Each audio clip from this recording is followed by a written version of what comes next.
Today, Walker Buehler. The results for Walker lately have been really good. From your perspective, what's made the biggest difference to Walker Buehler? Yeah, he's been great here of late.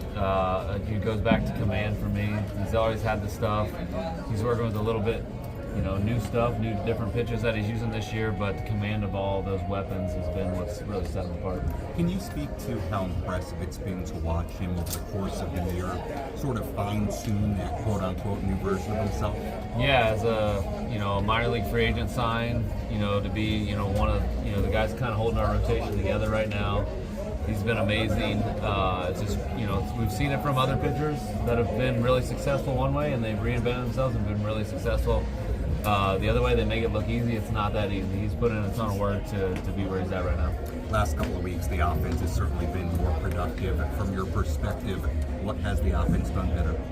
Yeah, I think we've just taken better at bats overall, and a few bloops fall in, and it makes everybody feel like we're hitting a little bit better. But we're working every day. They've been working all season long to try to improve every at bat and every situation. I think finally we're getting to see some of those results we've been working for. Your team will face this young right-hander, Roki Sasaki, for the very first time in his career. What are some of the challenges that a guy like that could present? Yeah, he came over, from Japan with a lot of people knew what was going on with him, and he's got a really good fastball and that good split finger. We saw it in the WBC a few years ago, saw it last year in the playoffs. He just has some elite stuff, and he's proven that for a while, and now we get our first crack at him.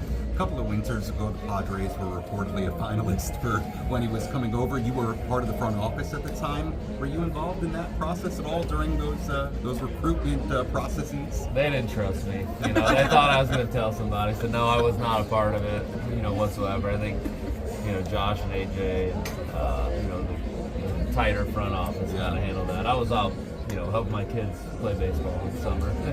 Touch on an injury update. Jake Cronenworth in El Paso's lineup tonight. What's the latest you can share about Jake? Yeah, Jake's finally, cleared to play. We're excited to get him out in El Paso, get some rehab games going, and then hopefully, he shows that he's in good shape and hits well, and we can call him back up and get him playing second base for us.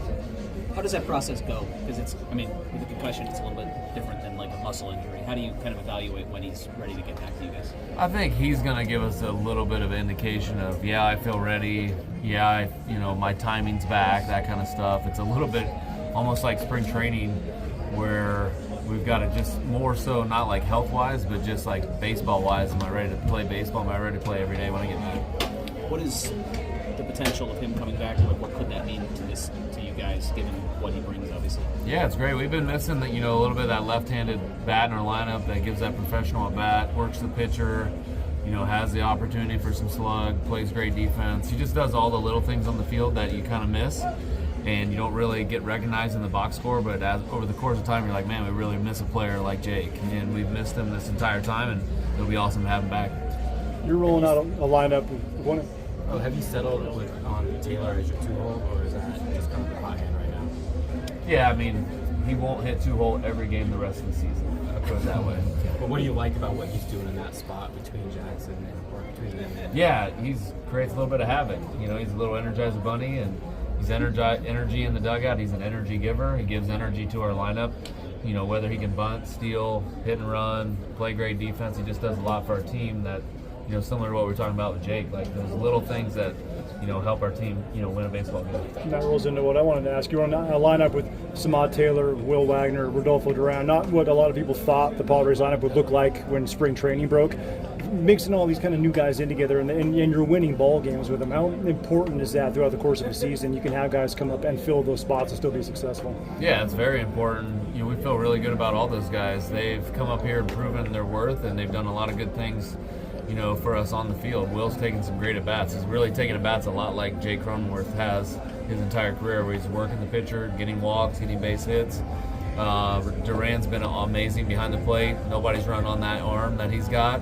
And Taylor's come up and been just a little spark plug, and he's hitting almost 400. So, all three of those guys have proven their worth for our team and helped us, kind of get out of our little funk that we were in May. Do you have any advice for Andy Green? I do not. Andy's probably got more advice for me than what I need to give to him. He's going to be great for New York. That's a good choice for them in the interim.